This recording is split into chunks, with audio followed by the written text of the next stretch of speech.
Hola, esto es Crisis en el Aire. Bienvenidos al episodio 217 de nuestra sexta temporada. Hoy conducen Mario Santucho, Natalia Gelos y Juan Pablo Hudson. Todos los sábados a la mañana te invitamos a tirar del hilo de la coyuntura. Seleccionamos 3 temas relevantes, los laburamos y te compartimos un análisis crítico. Hoy, las lapiceras de Karina y Cristina, una rebelión asoma en el Parlamento y el mapa de la policía lo hizo otra vez. Ya ahora empieza la campaña, empieza otra etapa, y en esa campaña tenemos lo que tenemos. Y en eso que tenemos, a mí lo que más me preocupa es la renovación, no generacional, sino una renovación en la batería de herramientas, de ideas, de maneras de circular esas ideas. Tené cuidado, no te dejes usar.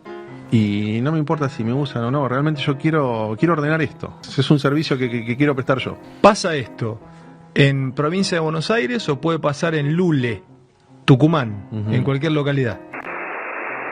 Es alerta en la justicia. Recuerdan este momento. Quedó identificado a través de una nueva reconstrucción, Vane, del mapa de la policía, quién le provocó la herida en uno de sus ojos a ese joven con la camiseta de Chacarita, ¿se acuerdan? Jonathan Navarro. En este primer bloque nos metemos de lleno con la rosca electoral y lo que deja el frenético cierre de listas.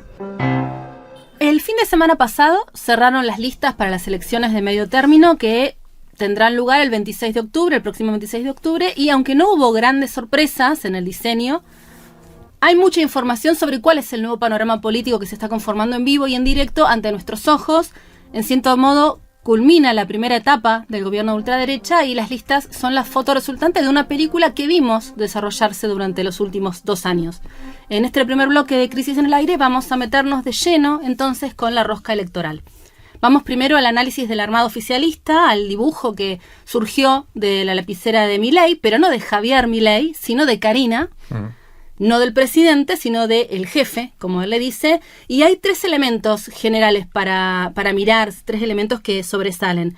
En primer lugar, para el gobierno se trata de un comicio fundamental, casi decisivo, un plebiscito para su gestión cuyo resultado va a determinar su destino inmediato. Por eso, en los principales distritos puso alfiles importantes.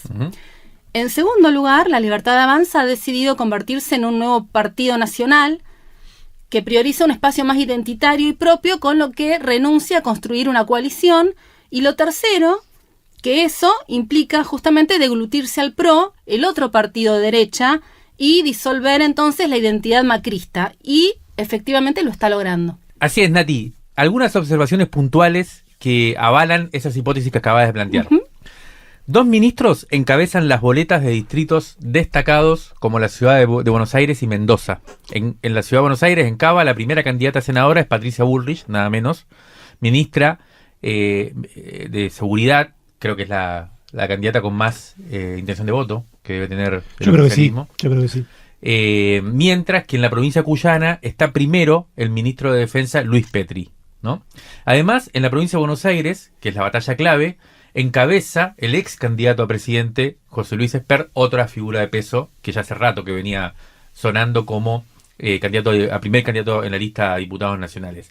Cada una de estas figuras políticas, Bullrich, Petri y Espert, comienzan a prepararse además y a ponerse el traje de gobernador para 2027. Por otro lado, segunda dato importante, La Libertad Avanza impuso candidatos propios en lugares donde podría haber hecho alianzas con fuerzas importantes, ¿no? Y allí donde sí se aliaron con gobernadores del extinto Juntos por el Cambio, como en Mendoza, que ya vimos cómo estaba Petri, pero también en Entre Ríos y el Chaco, en esas provincias donde hay gobernadores que son aliados, oficialistas, pero que no son de La Libertad Avanza, impusieron a sus alfiles en el primer lugar de la lista también. Eso es importante. Mandatarios de peso como Alfredo Cornejo en Mendoza, Rogelio Frigerio en Entre Ríos y Leandro Esdero en el Chaco, decidieron ceder ante la voracidad libertaria. Por último, es interesante distinguir en este diseño de listas cuál es la estrategia de la ultraderecha para los próximos 2 años. Porque también eso explica, además de anticiparse un poco a cómo se va a comportar el oficialismo dentro de los próximos 2 años, también explica un poco sus internas, que estamos viendo en estos días desplegarse a cielo abierto. Todo parece indicar que esta conformación de listas significa que el oficialismo renuncia a construir un proyecto de mayorías con pretensiones hegemónicas, como parecía recomendar Santiago Caputo, ¿no?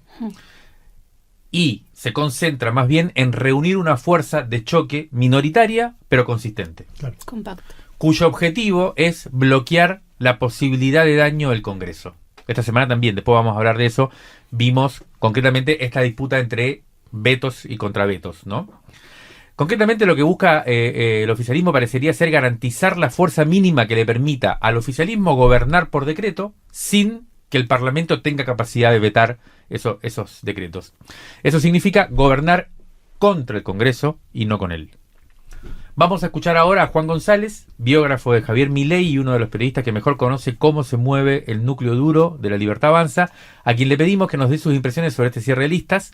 Juan nos envió el siguiente audio. Creo que lo más relevante que dejó el cierre de listas, y esto no, quizás la cierre de listas último solo confirma una tendencia que ya se venía viendo, es el monopolio absoluto de poder que tiene Karina Milei en cuanto al armado de listas.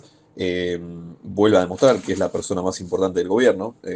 ¿Por qué? Porque ella puede no tomar las decisiones sobre el rumbo de la economía o política represiva de seguridad, pero es quien pone y quien saca a la gente que está en el gobierno, que tiene la última palabra de quienes se integran y también de quienes se van. También para marcarlo, no sé si es una gran novedad, porque Milei ya en la lista 23 lo había hecho, cuando llegó al gobierno pidió por algunas personas muy puntuales, caso Diego Españolo. Pero ahora también para marcarlo, lo vemos a Milei pidiendo gente para algunos lugares, caso Tronco, caso la ex modelo Playboy, y sí marcaría ahí sí como el gran tema es como Milei sostuvo a Experta, a pesar de que ni Karina Milei ni el mundo Karina Milei con Sebastián Pareja a la cabeza lo quería. Hay una pelea por la gobernación 2027. Expert, la historia al menos marca que está jodido, pues siempre que Karina dijo A y Milei, Javier dijo B, siempre se terminó imponiendo a la larga la opinión de Karina. Caputo es el gran derrotado de todo este año, sobre todo por las expectativas que se puso y que le puso a los suyos, porque después, al menos hoy, ahora volvemos a esto, pero al menos hoy es quien maneja cajas centrales del gobierno como la CIDE o el ARCA, pero con la intención declarada que tuvo la Fuerza del Cielo en su acto inaugural en San Miguel a fin de año pasado, y lo que vimos estos años donde se querían integrar las listas, bueno, la absoluta falta de sus miembros en la lista antecede lo que se ve venir. Lule Menem y Karina Milei ya tienen decidido la primer caja a ir a buscar después de las elecciones de octubre, en especial si ganan, y todo hace suponer que sí, o al menos eso pienso yo, que es YPF. Hasta entonces también vamos a ver algunas novedades, ¿no? Sotelo Nahuel, secretario de culto, que va de candidato a legislador bonaerense. Dudo muchísimo que le respeten ese lugar en la riñonera del Estado a Caputo, Sotelo de la Fuerza del Cielo. Esta avanzada que vemos en estos días con Mario Lugones, de comunicadores cercanos al dispositivo carinista, va en ese sentido. Lugones es también del espacio caputista, entonces antecede o nos da una pista de lo que va a venir después de las elecciones, que parecería ser la demolición final del estratega. Bueno, pasemos ahora al cierre de listas en el peronismo, que es la principal fuerza de la oposición. A finales de julio, en este mismo podcast, caracterizamos el cierre de listas del peronismo en la provincia de Buenos Aires como enloquecido. Hubo incluso que extender la fecha de las presentaciones porque la rosca venía realmente muy complicada. Y fue muy difícil sostener una unidad que a todas luces se mantiene con forceps y que no levanta entusiasmo ni militante ni tampoco a nivel social. Esta vez todo fue menos traumático, pero sin dudas la tensión persiste y no aparece una impronta disruptiva que ilusione. Ahora bien, hay varios detalles en el cierre de estas listas a nivel nacional que son bien interesantes para analizar. En primer lugar, esta vez la lapicera la tuvo Cristina Fernández de Kirchner y, según nos contaron, dejó claro algo cuando las negociaciones se empezaban a empastar. Esto dijo: a mí no se me va a cortar la luz. Esto se lo mencionó a uno de los principales interlocutores en el poroteo. La presidenta del PJ Nacional firmó las listas 24 horas antes del deadline judicial y avisó que el que no estaba de acuerdo podía ir por afuera. Esto lo dejó muy en claro. Entonces nadie sacó los pies del plato. El segundo dato a tener en cuenta es que parece ganar terreno en la tortuosa discusión interna de un peronismo derrotado, cierto ímpetu renovador, aunque todavía claramente tímido. En ese sentido, hubo algunas decisiones que sorprendieron en 4 distritos relevantes en términos electorales del país: en la provincia de Buenos Aires, en Córdoba, en Capital Federal y en Santa Fe. Empecemos ahora entonces por el gigante electoral, es decir, por la provincia de Buenos Aires. Allí se ubicó como cabeza de la lista de diputados a una figura magnánima del peronismo como lo es Jorge Tayana. Esto fue una propuesta del axelismo que Cristina aceptó y que echó por tierra las 2 opciones que sonaban con más fuerza, que eran Máximo Kirchner por la Cámpora o Sergio Massa del Frente Renovador. El segundo lugar lo ocupa una dirigente del masismo totalmente desconocida llamada Jimena López. Y en tercer lugar aparece Juan Grabois, que será al parecer la principal voz del peronismo en la campaña. Así es, Juan. Esa posición de Grabois en la lista llamó la atención después de que su fuerza política, el Frente Patria Grande, planteó seriamente la posibilidad de presentar una lista propia, ¿no? Y de abandonar la unidad forzada peronista. Esta idea de esta lista propia ilusionó a ciertos sectores de su militancia. Estuvimos hablando con ellos y nos contaron que la decisión de ir por adentro se tomó porque hubo permeabilidad en el peronismo justamente a los reclamos políticos, y eso de hecho se nota en la composición de la propuesta que se arma para estas elecciones. Uh-huh. Si analizamos un poco más la lista en la provincia de Buenos Aires, vemos que la gran mayoría son leales a la expresidenta, que las pretensiones tanto del gobernador Kicillof como las de Massa quedaron un tanto relegadas, y bueno, ni hablar de Guillermo Moreno, que prácticamente fue ignorado en este armado. Por otra parte, llamó la atención la presencia del sindicalismo, que aportó 4 nombres en una posición destacada. Estos son Vanessa Siley, de Judiciales, el bancario Sergio Palazzo, Hugo Moyano Hijo y Hugo Yasky, de la CTA. Pero volviendo ahora a Grabois, la sensación de que sus planteos fueron especialmente escuchados por Cristina Fernández de Kirchner se amplifica si pasamos ahora la lista de Capital Federal y ese armado. Porque en la ciudad de Buenos Aires nadie esperaba que en primer lugar, por ejemplo, se ubique Itay Hackman, economista del Frente Patria Grande, que actualmente es diputado nacional. Itay va a estar secundado por 2 exponentes de la vieja guardia del PJ porteño. En el segundo renglón de la lista aparece Kelly Olmos, que fue ministra de Trabajo de Alberto Fernández, figura muy cercana al jefe del peronismo local, Juan Manuel Olmos. Y en el tercer renglón está Santiago Roberto, que es ligado al sindicalista y empresario Víctor Santamaría. Y en el cuarto lugar está Lucía Cámpora, que, como su apellido lo indica, es justamente de la Cámpora. Bueno, pasemos a Santa Fe ahora, donde el PJ repitió a nivel provincial una fórmula que ya le había dado buenos resultados en la ciudad de Rosario, que es la principal ciudad de la provincia. Nuevamente, una figura del partido Ciudad Futura, que es de izquierda, popular, encabeza la lista del peronismo. En este caso se trata de Karen Tepp, otra amiga de la casa. La decisión causó sorpresas, porque había una pelea fuerte previamente, durante el cierre, por encabezar esa lista entre el principal aliado de Ciudad Futura, dentro del peronismo, que es el Movimiento Evita, quien postulaba a Eduardo Tonioli como primero en la lista, y el viejo referente del peronismo santafesino, Agustín Rossi. Como la unidad no se lograba, apareció la figura de Karen, que terminó siendo cabeza. Segundo en la lista aparece finalmente Agustín Rossi, y tercero quedó Alejandrina Borgata, que es de la Cámpora. A Levita, entonces, le ofrecieron el cuarto puesto, pero no aceptó. Si bien esta conformación no se puede leer linealmente en serie, creo yo, con lo sucedido en Buenos Aires, porque son dinámicas distintas, incluso consultas que hicimos con la gente de allá de Santa Fe, algunos nos decían, la mayoría por ahí, nos decía que no había sido directamente digitado esto desde Buenos Aires, sino que había respondido a negociaciones locales. La impronta de las listas es similar, ¿no? Se ofrece al electorado una unidad del peronismo con cierta vocación de renovación, ¿no? Con cierta vocación renovadora. Cuando le pedimos a María Pía López, que es ensayista, militante feminista, una lectura sobre el armado de listas del cual acabamos de relatar en el peronismo, en estos distritos particularmente, y nos dijo lo siguiente. Parece que hay, y eso está apareciendo muy fuertemente en el discurso social, la sensación de que hay una distancia entre fechas electorales, con cierres de listas, con nominación de personas, con lo que llamaríamos el plano de la política profesional, y lo que ocurre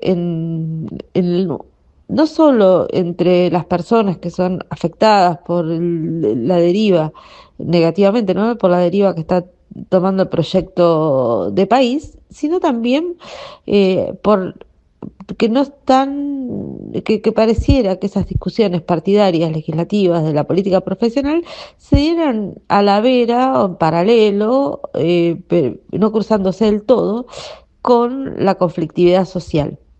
Digo esto porque también podría haber sido de otro modo, y que en la composición de las listas no solo hubiera, como mayoritariamente hay, no estrictamente todos, pero políticas y políticos profesionales, sino también personas más vinculadas a una a la resonancia con los conflictos sociales, políticos que se han venido dando en el último tiempo.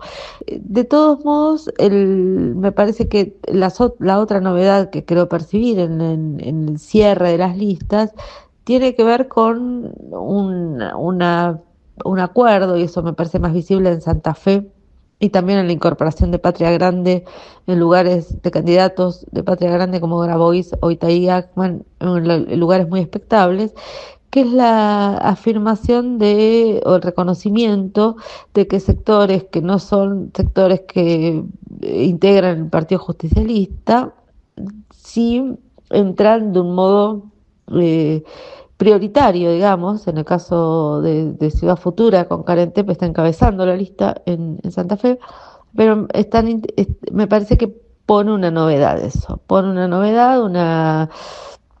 una especie de apuesta a una transversalidad de nuevo tipo, y que es una transversalidad que, contra muchas señales que se venían dando en actos partidarios donde la presencia de Guillermo Moreno era rutilante, aquí se optó, me parece, en el cierre de las listas por otro tipo de dirigencias, otro tipo de militancias y de representaciones políticas para integrar de modo muy, muy visible, insisto, esas listas.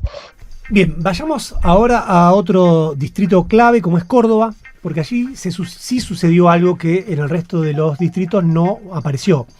Y es que surgió una fuerza nueva que generó entusiasmo en el campo progresista.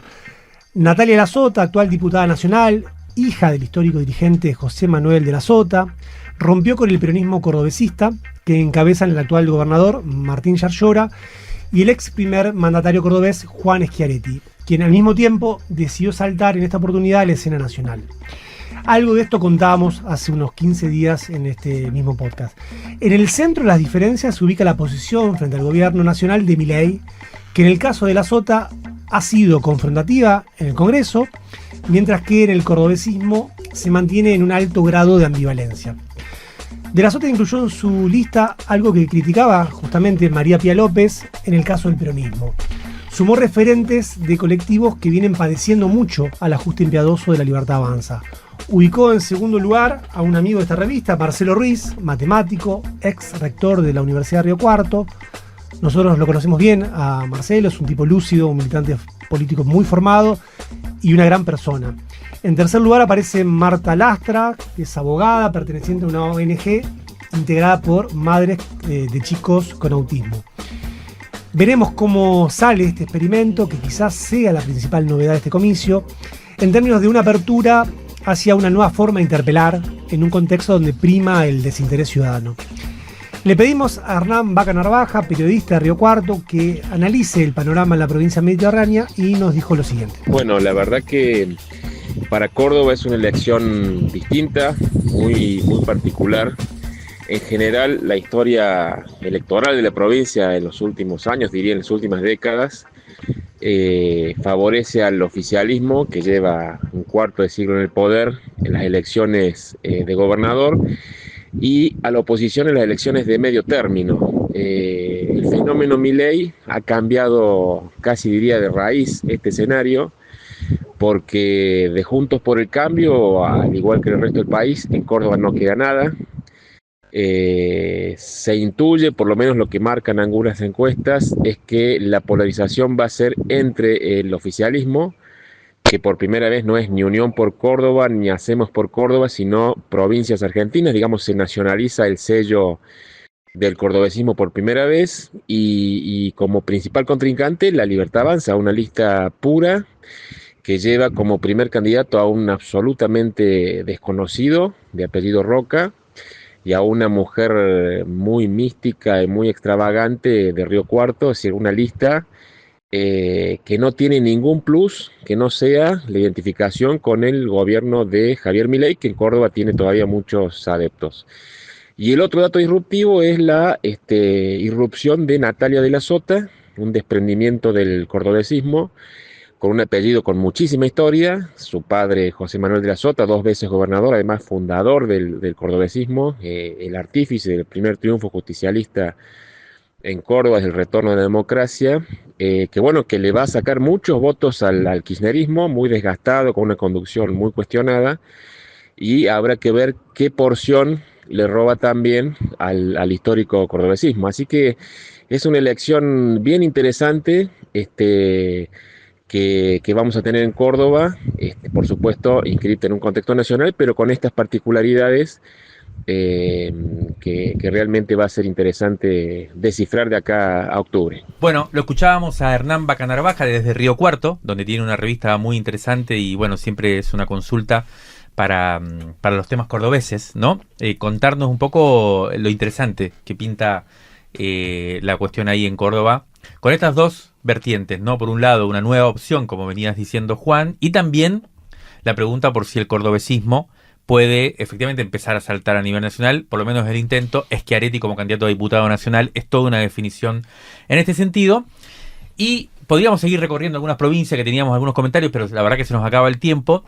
Pero sí me parece importante decir esto con respecto a Schiaretti. Había una de las grandes preguntas del cierre de lista era precisamente cuál iba a ser la potencia de esta especie de intento por volver a plantear la famosa Avenida del Medio, que parece ser que en esta ocasión tenía como un plafón importante, con sobre todo 5 gobernadores, básicamente 3 que efectivamente constituyeron este frente que se llama Provincias Unidas, en donde está precisamente Yarlora desde Córdoba, apostando fuerte como decíamos, con Schiaretti como candidato, en donde está también Puyaro en Santa Fe. Puyaro en Santa Fe, que tiene una lista que también va a ser muy competitiva, ¿no? La vicegobernadora va encabezando Gisela Scaglia esa lista, y después también con en Chubut, donde está Nacho Torres, ¿no? Hay 2 gobernadores más que todavía están no están del todo conformados, pero esas 3 provincias aparecen como puntas de lanza. En otros lugares también se armó, pero fue muy flojo la propuesta en la provincia de Buenos Aires y en la ciudad de Buenos Aires. En la provincia de Buenos Aires aparece solamente como figura importante, encabezando la lista, Florencio Randazzo, que es alguien que ya compitió y no le fue para nada bien, y es alguien que viene de derrota en derrota. No es alguien que abra demasiado horizonte, me parece a mí, capaz que nos equivocamos y le va bárbaro esta vez, pero raro. No es una propuesta muy, muy fuerte. Y en la capital, en donde aparecía el radicalismo con fuerza, bueno, va Martín Lustó como candidato a diputado de esta lista, pero peleado con Manes, que va como candidato a senador por otra lista. Esa lista compuesta podría haber sido un poco más potente, muy radical. Horacio Rodríguez Larreta, que también forma parte de esta movida, no apareció en la propuesta electoral. Entonces, muy desdibujado en Buenos Aires, lo cual ya me parece que deja claro que, por lo menos en esta elección, no va a aparecer como una tercera fuerza con tanta potencia, digamos. No. Ahí nos dicen que es un primer paso, que para el 2027 esto va a estar mucho más conformado, pero por lo menos por ahora lo que se viene viendo es la dificultad, una vez más, para constituir una fuerza centrista, digamos, que tenga real fuerza. La pregunta que acá surge, y que me parecía interesante plantear, es si no tiene que ver esta imposibilidad de constituir una alternativa de centro-derecha o de derecha a Milei, que sería la ultraderecha, y lo vemos en 2 casos. Una, en Macri subordinándose muy claramente a Milei y las listas, sin ninguna capacidad, arrodillándose frente a Milei directamente. Y también en esta imposibilidad de los gobernadores de constituir una fuerza centro-derecha, si esto no está indicando que el poder económico de la Argentina no quiere aventuras. y quiere y está apoyando muy seriamente al gobierno actual, ¿no? Quiere con toda. Quiere con toda y no quiere que se enrarezca en ese sentido. Eso me parece que es un dato, yo creo, para tener en cuenta. La izquierda, como siempre, va con lista en todo el país, con sus principales candidatos, pero también con una especie de mandato que es de no innovar, ¿no? Los mismos nombres, ¿no? De siempre. Sí, como que no parecería haber tampoco ahí una novedad específica. Sí, que por supuesto siguen con su coherencia, con sus listas en todos los distritos, como Fuerza Nacional. Vamos a ver si pueden crecer y meter algunos diputados, en este caso, como en otras oportunidades, pero, como digo, sí, no innovar, digamos, ¿no? No hay candidaturas nuevas, no hay novedades por ese lado, no hay ampliación de frentes, no hay... y después, la última pregunta que queda para nosotros, que lo venimos intercambiando incluso en estos días, y que tiene que ver con esta especie de peronismo que tiene una pulsión hacia la renovación, ¿no? Como decía María Pía López, en varias listas aparecen, ¿no? Figuras que pugnan por esta renovación, ¿no? Un poco anómalas para lo que es el peronismo. Exacto. Con una especie de apertura, con Cristina parecería ser fomentando esto, aunque por supuesto también quedándose con partes importantes de la lista, pero los principales candidatos, por ejemplo, del kirchnerismo no aparecen, ni Máximo, ni Guado, no aparecen. Y flota una pregunta que queda ahí, que vamos a ver cómo se resuelve también con el resultado electoral, que si en realidad tanto Massa como Máximo como la Cámpora no quisieron jugar a fondo porque ven que es una elección perdida y entonces dejan que otros lo protagonicen y sean los mariscales de la derrota, o si efectivamente esto es un principio de renovación que está ahí empezando a plasmar, y que también suerte va a depender de cómo los renovadores, entre comillas, lo aprovechan también, ¿no?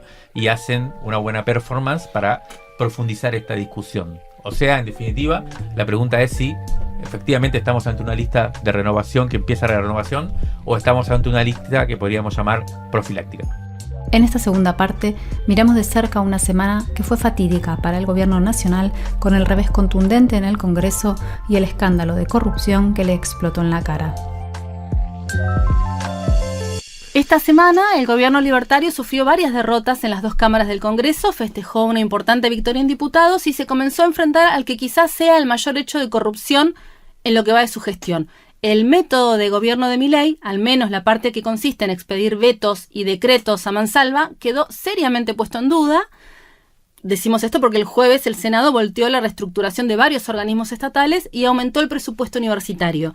El miércoles, además, la Cámara de Diputados, a pesar de haber votado contra el aumento de jubilados, rechazó el veto presidencial a la Ley de Emergencia de Discapacidad. Pero la noticia más impactante es el verdadero escándalo que provocaron las filtraciones de audios de justamente el director de la Agencia Nacional de Discapacidad, Diego Españuelo, acusando de corrupción nada más y nada menos que a la hermana presidencial, a la hermanísima presidencial, Karina Milei. Como decíamos hoy temprano, ¿no? El jefe. En este segundo bloque de Crisis en el Aire vamos a repasar la semana parlamentaria, pero también vamos a contar entonces en qué consiste esta nueva bomba de corrupción que le explotó al gobierno de ultraderecha en plena cara. Bueno, comencemos con lo que sucedió en diputados el miércoles, donde hubo varias votaciones importantes. Recordemos que el 10 de julio pasado, hace un mes y algo, el Senado había convertido en ley 3 proyectos. Uno que aumentaba las jubilaciones mínimas por un magro 7,2% y subía el bono de 70.000 a 110.000 pesos. Otro que restablecía la moratoria previsional. Y un último proyecto que declaraba la emergencia para las personas con discapacidad. Bueno, luego de esto, Milei vetó las 3 leyes, aduciendo que ponían en riesgo el preciado superávit fiscal, la piedra angular de su programa económico, que consiguió a pura motosierra, ¿no? La cosa es que este miércoles, después de estas primeras idas y venidas, la Cámara de Diputados rechazó a su vez el veto a la ley de emergencia en discapacidad con 172 votos positivos, 73 negativos y 2 abstenciones. O sea, vetó el veto, ¿no? Y volvió a convertir entonces en ley esta propuesta de emergencia en discapacidad. Uno se pierde ya con las idas y venidas. Sí. Sí, pero básicamente se trata de una victoria parlamentaria muy fuerte, ¿no? Porque se necesitan los 2 tercios para vetar un veto del presidencial. Bueno, ahora le toca al Senado, que también tendría que votar en contra con una mayoría especial de 2 tercios, y obviamente al mercado no le gustó. Apenas se conoció este voto del Congreso, cayeron los bonos argentinos en dólares y las acciones de las empresas nacionales que cotizan en Wall Street. Ahí está de vuelta el poder económico, ¿no? Ejerciendo presión. Exactamente. Y apoyando fuertemente al presidente. El jueves, Milei denunció en el Council de las Américas, un think tank norteamericano, ¿no? Que hace mucho política de incidencia, mucho lobby en América Latina. Dijo que todo era conspiración, una conspiración para voltearlo a él. El miércoles también se cambió el reglamento de la comisión investigadora sobre el escándalo Libra, una comisión investigadora que está ahí medio tecleando, que no avanza, que no retrocede, que los libertarios están bloqueando hace rato. Esperemos que salga efectivamente de la parálisis, pero no todas fueron victorias para la oposición. Resulta que no se llegó a mantener el proyecto de aumento jubilatorio, que como decíamos había sido votado y vetado, pero en este caso no se pudo bloquear ese veto, porque no llegaron a los 2 tercios, ¿no? La oposición. Llegaron a 160 votos afirmativos contra 83 negativos. Y hubo 6 abstenciones. Aquí la administración libertaria contó con la inestimable ayuda de varios de los gobernadores, que en el otro caso sí votaron con la oposición. En el Council de las Américas, el jefe de gabinete Guillermo Franco, quien también habló en esa oportunidad, dijo sobre esta sesión.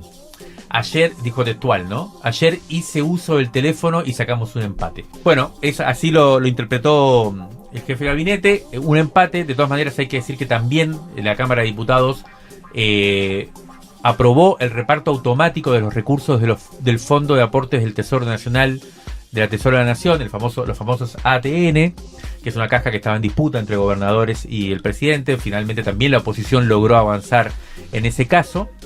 Y quedaron sin tratarse el veto de Milei a la emergencia en Bahía Blanca, que estaba impulsado por los gobernadores, un impuesto a los combustibles líquidos, que también está impulsado por los gobernadores, y el veto a la moratoria provisional, que según nos dijeron fuentes de varios sectores de la oposición, se supone que no va a salir, ¿no? Estuvimos hablando con Miguel Pichetto. Él nos dijo que iban a tratar de construir, o sea, porque la de este miércoles parecía que era la última sesión en la Cámara de Diputados antes de las elecciones, ¿no? Y van a tratar de hacer otra, sobre todo por el tema de los combustibles líquidos, dijo, pero no se sabe si se va a poder. Miguel Pichetto, como sabemos, es diputado peronista, un histórico homus del Congreso, y le hicimos una entrevista que va a salir en el próximo nuevo número de la edición de Revista Impresa. Estuvimos hablando con él bastante ayer. Bueno, bien interesante, un poco para pensar qué pasa con la derecha en Argentina durante y post Milei también. Pero aprovechamos para preguntarle sobre cómo está viendo en este segundo año de gobierno libertario las alianzas de Milei en el Congreso, y nos dijo lo siguiente. Lo que veo que con el gobierno de Milei aparecen otros componentes que son, digamos, la ruptura definitiva del mecanismo de diálogo institucional. Aparece el elemento de la agresión, con una característica propia de estos gobiernos de extrema derecha, donde se basan en el desprecio al otro, en la construcción de que el otro es el enemigo del pueblo, digamos, características que están en el manual de los proyectos estos de extrema derecha, no son nuevos, y son también de época, y bueno, Milei los ha desarrollado y ha perdido la oportunidad de ir al encuentro de sectores que le podían haber dado gobernabilidad, más institucionalidad y también más eficacia en la gestión del gobierno. Eso significaba abrir el gobierno, buscar figuras de otros sectores políticos para incorporar al gabinete, consolidar una mayoría parlamentaria razonable. Hoy estás, repito, en un gobierno de minoría cuyo único objetivo es, para los próximos 2 años, tener bloqueo y gobernar con denegación. Y no dialogar con el Congreso. Todos pueden cambiar, todos pueden intentar cambiar. Lo veo poco probable. Si ellos hubieran querido, hubieran intentado construir, o a partir de la elección de medio tiempo, un proyecto de mayoría, hubieran acordado con gobernadores que eran afines, no hubieran puesto gente con identidad propia extrema en las candidaturas, algunos desconocidos o irrelevantes, hubieran acordado con gobernadores, en fin, y hubieran podido empezar a construir en el Congreso una cierta mayoría y consensos o acuerdos con grandes leyes. Poco se puede cambiar o transformar si no se tiene una mayoría parlamentaria que acompañe. Pasemos ahora a la sesión del jueves en el Senado, porque ahí también Milei sufrió varios reveses. Concretamente se voltearon 5 decretos que reestructuraban o disolvían varios organismos del Estado. El presidente y el desregulador serial en jefe Federico Sturzenegger habían hecho uso de las facultades delegadas de la ley Bases, pero la Cámara Alta le puso un fuerte freno. Sin repetir y sin soplar, ahora no se va a reestructurar el INTA y el INTI, tampoco se va a reestructurar el Instituto del Teatro y de la Música, ni se va a disolver el directorio de la CONAVIP. No se le va a quitar autonomía presupuestaria al Banco Nacional de Datos Genéticos, un organismo clave en la búsqueda de desaparecidos. No se va a establecer un régimen de excepción para la Marina Mercante, ni se va a disolver Vialidad Nacional. Una masacre. Pero de todos modos hay que decir que en la noche misma de la votación del jueves, el gobierno despidió al menos a 200 o 300 trabajadores del INTA. Hay que estar atentos a ver esa especie de venganza del gobierno para masacrar, usando esta palabra que usamos antes, a este instituto tan importante. Pero eso no es todo. En la sesión, que duró 13 horas y terminó en la madrugada del viernes, los senadores también aprobaron la ley de financiamiento universitario, que compensa las pérdidas que sufrieron las universidades en 2024 y en lo que va de este 2025. Hace una convocatoria obligatoria a paritarias, aumenta los fondos para funcionamiento y becas y crea un fondo de 10.000 millones de pesos. La iniciativa recibió 58 votos a favor, 10 en contra y 3 abstenciones. También, y seguimos con esta lista de derrotas del gobierno, se aprobó la emergencia para la salud pediátrica, la llamada Ley Garrahan. Este proyecto prevé más fondos, recomposición salarial y derogación de la resolución 2109 del 2025, con la que el Ministerio de Salud modificó el sistema de residencias médicas. Particularmente, estas últimas 2 leyes salieron después de masivas movilizaciones este año y también del año pasado. Recordemos que estudiantes, docentes y no docentes, además de los médicos del Garrahan, estuvieron llenando las calles fuertemente. Se descuenta que Milei va a vetar las 2 iniciativas.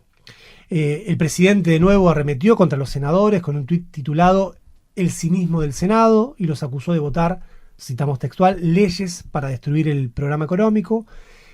Sí, y bueno, sin embargo, no solo en el Congreso tambaleó el gobierno, como bien hacías haciendo un recuento vos, Juan, sino lo que verdaderamente pone a la administración libertaria en modo control de daños fue esto que anticipábamos al comienzo, que es la filtración el martes de unos audios de Diego Spagnuolo, director de la Agencia Nacional de Discapacidad, la ANDIS. Lo habrán escuchado, las grabaciones que parecen haber sido tomadas sin que él lo sepa, apuntan directamente a la secretaria general de la presidencia, a Karina Milei, y a las 2 personas de su mayor confianza, a Martín y Eduardo Lule Menem. Los Menem. En esa conversación, Spagnuolo habla de pagos de proveedores que ofician de peaje para acceder a contrataciones directas. Ahí menciona empresas, da nombres, da montos y habla de una segunda y una tercera línea que pide coimas que se queden con 20 o 30 mil dólares por mes cada uno, y también de una primera línea que se lleva medio palo por mes. Esas son todas las cosas que se van escuchando en ese audio. Spagnuolo apunta a la droguería suizo-argentina, que según afirma consigue medicamentos con descuentos y los vende al Estado a precio completo. Mencionan también los porcentajes de las coimas y cómo se reparten. Detallecito de todo ahí. La trama obviamente es escandalosa y el gobierno reaccionó de forma por lo menos extraña, podríamos decir. El jueves echaron a Spagnuolo con un comunicado que no desmiente este choreo que estamos diciendo y dice, lo que dijeron fue: frente a los hechos de público conocimiento y ante la evidente utilización política de la oposición en año electoral, el presidente de la Nación ha decidido de manera preventiva la remoción del cargo del director ejecutivo de la Agencia Nacional de Discapacidad. Esas fueron las palabras oficiales. Durante la madrugada del viernes, el juez Sebastián Casanelo, a pedido del fiscal Franco Picardi, ordenó 14 allanamientos en el marco de la causa que se abrió ante esto. Los allanamientos se realizaron en la sede de la Andis, en la droguería Suizo-Argentina y en los domicilios particulares de Pañuelo, de Daniel Garbinelli, que es el director de acceso a los servicios de salud de Andis, también mencionado en los audios, y de los directivos de la droguería Emanuel y Jonathan Kovalievkar. Ese es el apellido. Pero lo más notable es que fueron a buscar a Emanuel, justamente, uno de los dueños de la droguería Suizo-Argentina, y lo engancharon tratando de fugarse, de huir, en un barrio privado en Nordelta con $200.000 en efectivo. Se le sustrajo el celular también en ese acto, y justamente ahora lo que pasa es que tiembla el poder político porque hay que ver qué se encuentra en ese celular también. Hablamos con Ivi Cángaro, que es periodista de Data Clave, que fue el portal que reveló estos audios, que los dio a conocer, y le pedimos a ella que nos cuente cómo funcionaba este esquema de recaudación. Nos contó lo que vamos a escuchar ahora. Desde enero de 2025, cuando tuvimos las primeras informaciones, vimos que tanto Martín Menem como Lule Menem no solo estaban haciendo negocios para sí mismos con sus empresas particulares, especialmente la agencia de seguridad, sino que también estaban beneficiando a algunos amigos, y para eso presionaban a algunos funcionarios, en este caso a Españolo, para que contrate directamente, por ejemplo, a Droguería Suizo-Argentina. Por ejemplo, cuando Andis contrató a Global Protection Service, una empresa de seguridad que es llamada GPS, la sigla, una empresa subcontratada a su vez por la familia Menem. Con respecto a la droguería Suizo-Argentina, bueno, lo que estalló esta semana a través de los audios que pudimos conseguir en exclusiva y que mostramos en Carnaval Stream en el programa Data Clave. La vinculación es directa de este organismo del Estado, posiblemente también esta droguería provea a otros, porque queda por ver qué pasa con ANSES, qué pasa con PAMI, y los escandalosos acuerdos que se sellaron entre la familia Kovalievkar con la intermediación de los Menem y Andis en la casa de Fernando Menem en Nordelta, porque son todos vecinos de la isla. La Agencia Nacional de Discapacidad es uno de los tantos órganos que funcionan para este gobierno como un ente recaudador para las propias arcas.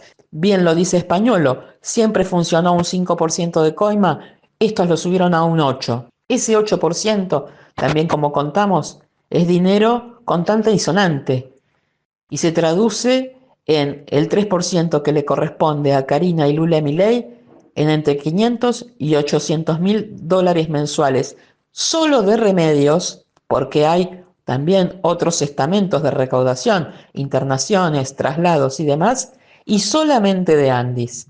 Españolo dice, este es uno de los tantos quilombitos, lo dice así, pero es evidente que si roban en los remedios y en Andis es porque la misma metodología puede replicarse en otros organismos y otros estamentos. Bueno, escuchábamos a Ivi Cángaro contando un poco los entretelones de este escándalo, este nuevo escándalo, que empieza a poner la corrupción como uno de los atributos bastante importantes, ¿no?, del gobierno, bastante previsible también.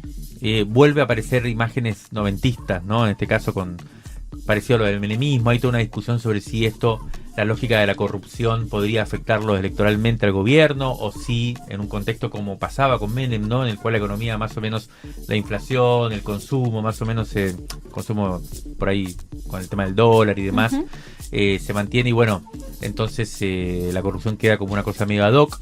Habrá que ver qué pasa también, si esto impacta en las elecciones, quizás en las clases medias, no sé.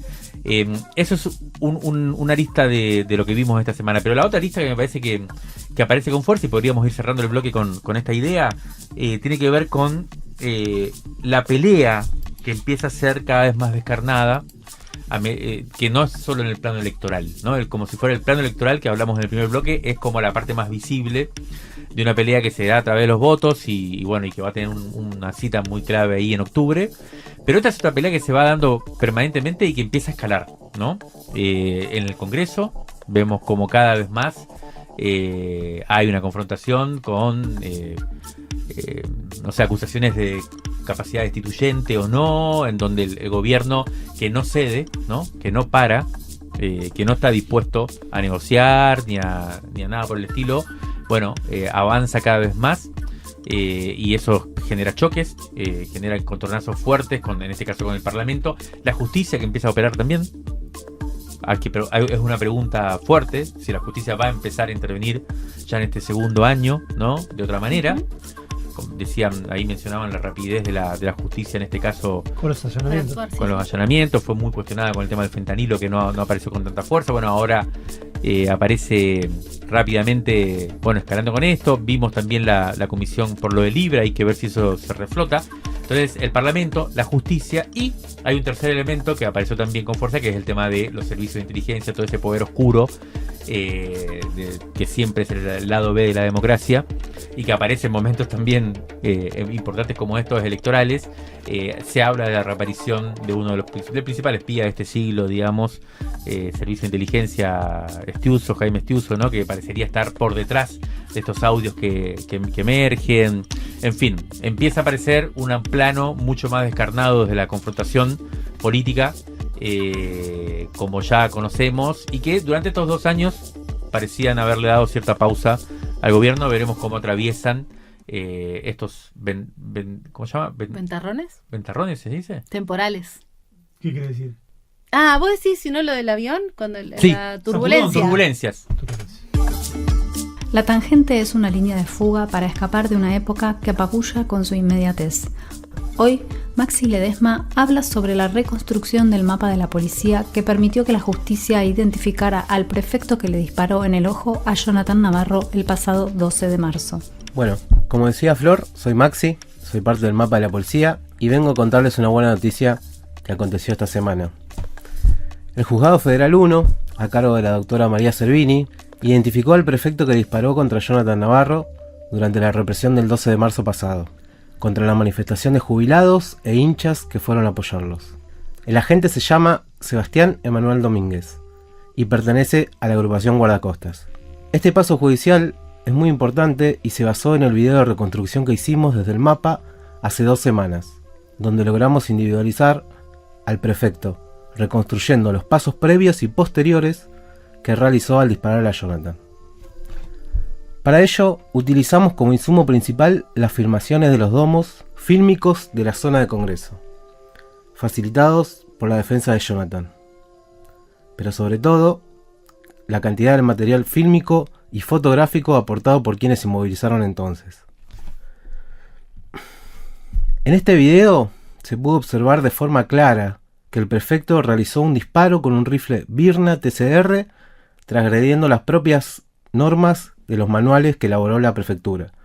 Por ejemplo, su guía de utilización de armas no letal de tipo lanzadoras neumáticas, apuntando directamente hacia los ojos de Jonathan, lo que causó la pérdida de visión de su ojo izquierdo. Este tipo de armas lanzan municiones que contienen gas pimienta a una velocidad de 350 km por hora, siendo de carácter letal si se apunta a los ojos. Luego de presentar este video a la justicia, la querella realizó un pedido que el juzgado tomó para pedirle a la Prefectura Naval Argentina los datos de los agentes que portaban este tipo de rifle. Es decir, que con el aporte colectivo y ciudadano logramos acelerar los procesos y tiempos acusatorios de la gente en flagrancia.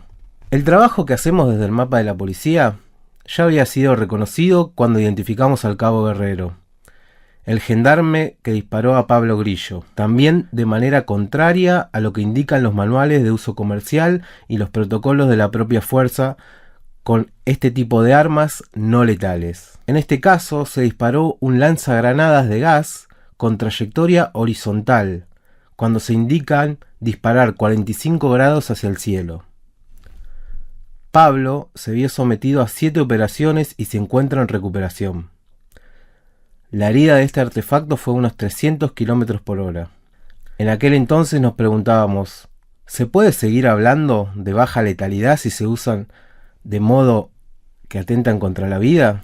La reconstrucción que realizamos sobre ambos hechos de la represión sistemática del 12 de marzo de este año, sumado a otros materiales con los que contamos, nos permite llegar a la conclusión de que el Comando Unificado fue quien dio las órdenes bajo responsabilidad política de Patricia Bullrich. El Comando Unificado estuvo dirigido por el comisario inspector Ariel Perillo Scampini, de la Policía Federal Argentina, quien viene estando a cargo de todos los operativos en los que se verificaron hechos represivos. En este sentido, las autoridades de todas las fuerzas involucradas respondieron a esta lógica jerárquica, siendo que del análisis de varios registros fílmicos y fotográficos se pudieron observar en las escenas al comandante Brilloni de Gendarmería, como así también al prefecto a cargo de la agrupación Albatros y Guardacostas, prefectos Héctor Cabrera y Darío Friedman. Esto tiene que ver con nuestro objetivo de ponerles rostros a las caras del poder. El mapa de la policía surge como una necesidad local sobre los abusos policiales cometidos por la fuerza porteña. Como colectivo, agrupa diversas organizaciones que venían trabajando la problemática desde una perspectiva de derechos humanos, monitoreando y denunciando los abusos de las fuerzas policiales. Entre ellas se encuentran ACVI, Correpi, el CELS y medios de comunicación diversos como Revista Crisis, FM La Tribu e inclusive el patrocinio del despacho de la legisladora Victoria Freire. En este contexto, la dinámica libertaria y la conducción de Patricia Bullrich con su afamado protocolo antipiquetes, lanzado allá por diciembre del 2023, a los pocos días de haber asumido el nuevo gobierno, vinieron a frenar la posibilidad de ejercer el derecho a la protesta. Este protocolo fue ejecutado y orquestado por las fuerzas federales a su cargo. La disputa por el espacio público que se generó y la vocación represiva que manifestaron las fuerzas llevó a que el mapa de la policía amplíe sus horizontes. Surgió un entramado entre analistas, fotógrafos, reporteros, videastas, técnicos informáticos y una red ciudadana lo suficientemente amplia para cubrir las movilizaciones y dar cuenta de modo preciso las lógicas que organizan la disposición de las fuerzas en las calles. Este nuevo colectivo se llama Ahora, el archivo histórico de la represión en la Argentina, y tiene al menos dos grandes objetivos: aportar reconstrucciones de la represión policial, tanto para el debate público como también un elemento de prueba en instancias judiciales. Como todo colectivo, tenemos algunas tradiciones históricas y otras un poquito más contemporáneas. En nuestro país, el trabajo de reconstrucción tuvo al menos dos hitos contemporáneos y recientes. El primero, la reconstrucción del asesinato de Maxi Darío en junio del 2002, y el segundo, los asesinatos de manifestantes en la Plaza de Mayo en las jornadas de diciembre del 2001. En esta última reconstrucción tuvo participación el físico argentino Guillermo Willy Pregiasco, de quien podemos ver su trabajo en la película Maelstrom, de reciente estreno. Willy viene trabajando hace años en las metodologías de la arquitectura forense para recomponer la represión estatal en diversos contextos. Todo lo que hacemos es de carácter colectivo, militante, organizado y sin restricciones, asumiendo el desafío que se nos presenta actualmente, aprendiendo y compartiendo instancias tangibles de participación y acción política. Por ejemplo, disputar en el campo de la comunicación. En esta instancia me voy a poner como ejemplo. Yo me sumé a este colectivo luego de las primeras marchas contra la primera ley bases, allá por enero del 2024, donde el accionar policial auguraba una nueva etapa. Pasé de registrar para mí, para charlar con amigos, compañeros, a reconstruir con otros, sumarme a un colectivo. Es por ello que desde esta instancia los invitamos a quienes quieran aportar sus registros y sumarse a nuestro colectivo. Si querés aportar tus registros, te dejamos nuestro mail, registrocolectivo.mapa@gmail.com, y si no, encontranos en redes sociales, por ejemplo en Instagram, @mapa de la policía. Esto fue Crisis en el Aire, un podcast de la revista Crisis conducido por Mario Santucho, Natalia Gelos y Juan Pablo Hudson. En la producción, Facundo Iglesia, Nico Perrupato y Melissa Rabanales. La ilustración es de Brenda Greco. Yo soy Flor Badaraco y Ale De Masi editó el episodio. Este episodio se grabó en FM La Tribu. Chao, hasta la semana que viene.